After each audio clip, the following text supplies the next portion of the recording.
Bienvenidas y bienvenidos. Hoy vamos a meternos a fondo con el Dow Jones 30, pero desde un ángulo muy particular, el del analista Jesús Navarrete. Tenemos sus análisis más recientes de estos días, 9 al 11 de septiembre, y bueno, queremos explorar su enfoque.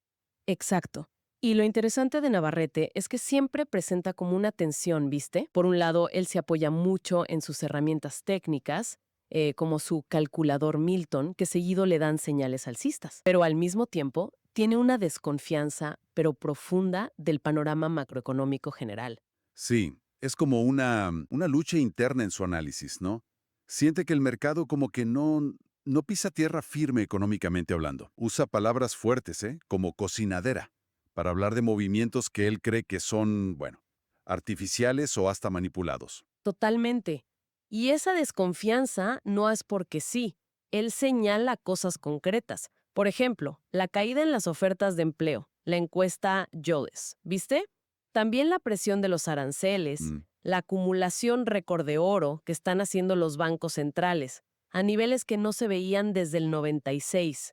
Y ojo, una proyección bastante fea de pérdida neta de empleos, como 900,000 entre abril del 24 y marzo del 25. Para él, el cuadro macro es sombrío. A ver, ¿y cómo se vio esa tensión en sus análisis de la semana pasada? El martes 9, por ejemplo. Su calculador, decías, le daba 99% alcista. Eso es altísimo, pero él igual desconfiaba. Lo llamó cocinadera de libro. O sea, aunque el mercado tocó el máximo que él había previsto, sintió que el día fue débil, que no fue un movimiento genuino. Entiendo. ¿Y el miércoles 10? El miércoles la señal técnica seguía alta, 95% alcista. Pero ahí metió una advertencia súper importante. Alto riesgo para largos. Él lo leyó como una señal bajista escondida, digamos. Ajá. Y bueno, el mercado hizo eso. Subió un poco y después cayó, cerrando bajo la EMA 9. Así que su escepticismo, digamos, se validó. Además, ese día cuestionó fuerte el dato de inflación mayorista, el PPI.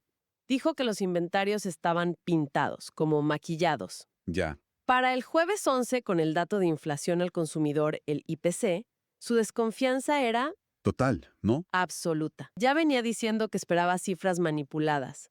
Su pronóstico era claramente bajista. Esperaba una apertura con un hueco a la baja de más de 300 puntos. Ahí pesaba mucho más la macro, la subida de la inflación subyacente, el aumento en las peticiones de desempleo. Pero acá viene lo interesante, ¿no? Porque a pesar de esperar esa caída fuerte el jueves, Exacto. Fíjate qué curioso. Para el viernes 12, su calculador volvía a marcar 90% alcista y bajo riesgo. ¿y cómo justificó eso? Parece contradictorio. Lo explicó con unos patrones históricos que él llama el espejo mágico del mercado, esperanzado en un cierre positivo el viernes. Pero ojo, lo veía como un rebote muy cortito, ¿eh? Un suspiro de 3 veras, nada más. Ya anticipaba caídas de nuevo para el lunes 15. Un optimismo técnico muy limitado. Me entiendo. Ahora, volviendo al jueves, que es clave. El mercado terminó subiendo a pesar de esos malos datos del IPC que Navarrete esperaba y que, de hecho, salieron. ¿Cómo explica él esa reacción que parece ir contra toda lógica? Bueno, él lo atribuye a ese fenómeno que a veces nos confunde a todos. Malas noticias son buenas noticias. Ah, el clásico. Claro, la lógica según él es que el mercado no festeja el mal dato en sí. Lo que hace es anticipar la posible cura. O sea, que la Reserva Federal se vea obligada a bajar las tasas de interés para darle un empujón a la economía. El mercado mira el remedio, no tanto la enfermedad. Tiene sentido, dentro de esa lógica particular del mercado, y hablando de sus métodos, Navarrete también menciona unas herramientas con nombres llamativos. Scan con macros come carne, dice. ¿Qué es eso? Sí, son parte de su sistema, lo que usa en la plataforma TC2000. Son como herramientas diseñadas para buscar oportunidades de forma muy agresiva, por eso el nombre supongo, pero advierte algo importante.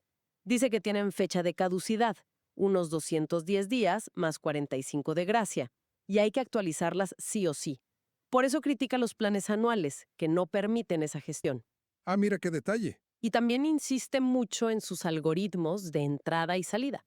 Dice que hay que verificar que aparezcan en distintas temporalidades, ¿viste? Postmercado, oficial, gráficos de 10, 13, 15 minutos, antes de operar. Los considera alertas científicas que, según él, no fallan si se leen bien. Bien, volvamos al presente. ¿Qué dice Navarrete para hoy y mañana? Martes 16, miércoles 17. Justo antes del anuncio de la Fed. Mira, su calculador Milton está dando una señal mixta. Un 59% corto, 41% largo, riesgo bajo. Pero hay algo que a él le prende una alarma. La ruptura que proyecta el sistema está muy, muy cerca del mínimo previo. ¿Y eso qué implica para él? Bueno, sugiere que los promedios ya cayeron bastante y que la volatilidad que permite el sistema es baja. Entonces él se pregunta, ¿por qué subiría con fuerza desde ahí si no hay un súper fundamento? La cautela es máxima, sobre todo esperando a la Fed. Claro, espera un mercado catatónico hasta el anuncio del miércoles a las 2 p.m. ¿Y qué escenarios plantea para esa decisión? Bueno, primero recuerda que históricamente cuando se ajustan las tasas en picos de mercado, suelen venir correcciones. También menciona el contexto político, ¿eh?